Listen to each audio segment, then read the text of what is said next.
Hello అండి, welcome to nursing health tips.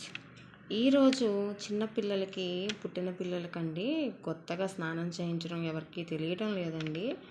నన్ను నలుగురు అడిగారు, అందుకే నేను ఈ వీడియో చేస్తున్నాను. వాళ్ళకి ఇది ఉపయోగపడుతుందండి, జాగ్రత్తగా వినండి.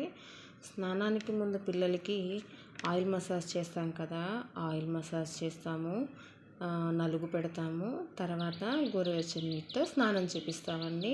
ఇది పిల్లల బాతింగ్ టిప్. దీనికి ముందు మనం ఏం కావాలంటే స్నానానికి ముందు ఆయిల్ మసాజ్ చేయాలండి.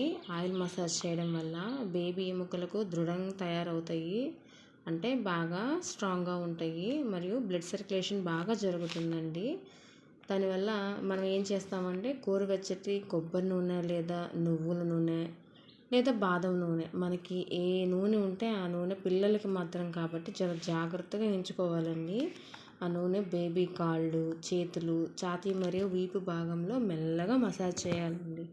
చక్కగా మసాజ్ చేసేటప్పుడు మీ చేతులు వెచ్చగా ఉండాలి, ఎందుకంటే ఆ నూనె మనం చేతులకు రాసుకొని మసాజ్ చేస్తాం కాబట్టి మీ చేతులు కూడా వెచ్చగా ఉండేటట్టు చూసుకోవాలి. ఎంతసేపు ఈ మసాజ్ చేయాలంటే 15 నుంచి 20 నిమిషాల దాకా నూనెతో శరీరానికి మసాజ్ చేయాలండి. నెక్స్ట్ ఏంటంటే నలుగు పెట్టాలండి. నలుగు పెట్టే విధానం కూడా మీకు క్లియర్గా చెప్తాను.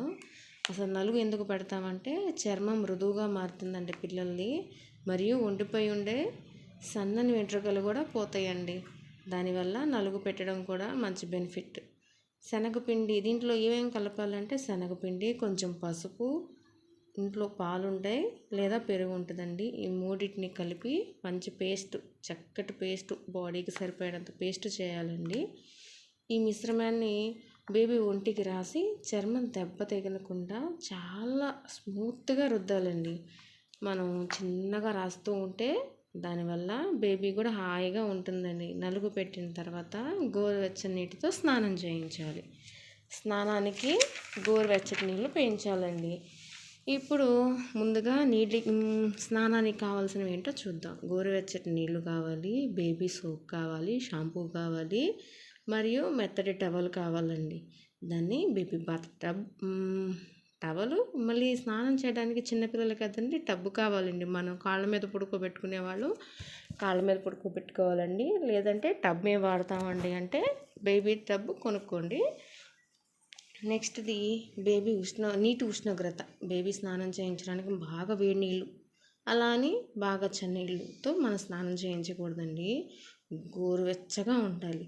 అవి మనం అందరూ అసలు గోరువెచ్చటి నీళ్ళు ఎక్కడ ఉంటే మోచేత్తో చూసి మనం స్నానం చేయించాలి. కానీ ఈ రోజుల్లో జస్ట్ వేలితో అట్ట ముంచేసి సరిపోతుందిలే అంటున్నారండి. సరిగ్గా కూడా మీరు గమనించుకోవాలి, మనం పిల్లలు కాబట్టి. తర్వాత శిశువును మెడను మరియు మీ చేత్తో జాగ్రత్తగా పట్టుకోవాలండి. స్నానం చేస్తుంటాం కదా, సపోర్ట్ ఇస్తూ పట్టుకుంటేనే పిల్లలు జాగ్రత్తగా స్నానం చేయించాలి. కాబట్టి శిశువు తల మరియు మెడను మీ చేత్తో జాగ్రత్తగా సపోర్ట్ చేస్తూ పట్టుకోవాలి. ముందు కాళ్ళు, నడుము, పొట్ట ఇవన్నీ స్నానం చేయించాలండి. తర్వాత ముఖం నుండి మొదలుపెట్టి మెల్లగా శరీరం మెత్తని గుడ్డతో తుడవాలి. స్నానం అయిపోయిన తర్వాత చివరిగా తలస్నానం చేయించాలి. ముందే ఫస్ట్ తలస్నానం చేయించకూడదండి, ఇది కొంచెం గమనించండి. తర్వాత స్నానం పూర్తయిన వెంటనే మెత్తటి టవల్తో అద్ది ఆరబెట్టాలి. రబ్ చేయకూడదండి, బాగా రుద్దకూడదు, చర్మం కందిపోతుంది, గమనించాలి.